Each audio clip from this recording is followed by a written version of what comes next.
Terve, ollaan Toivalan metalliyrittäjäveljekset. Minä olen Juha Kolehmanen, toimitusjohtaja. Minä olen Kolehmasen Timo ja hallituksen puheenjohtaja. Toivalan metallin perusti minun isä vuonna 1978 puusepään teollisuuden tarpeisiin. Aluksi tehtiin pelkästään osia puusepille, penkin runkoja ja pöydän jalkoja ja sen sellaista. Nykyään ollaan sitten siirrytty enemmän koneiden osien valmistukseen. Puusepään teollisuus jäädy taka-alaan.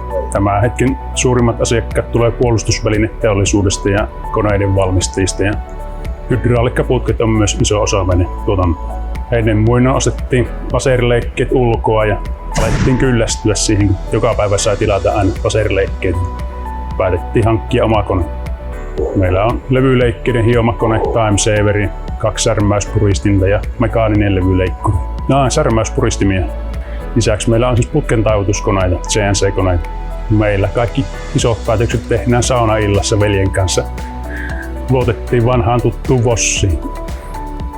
Nykyään saadaan laserleikkeet omasta talosta nopeammin ja halvemmin. Tehostanut toimintaa huomattavasti. Kone on kyllä ollut tosi nopea liikkeessä. Ei nyt mitään isompia ongelmia ollut hankinnassa.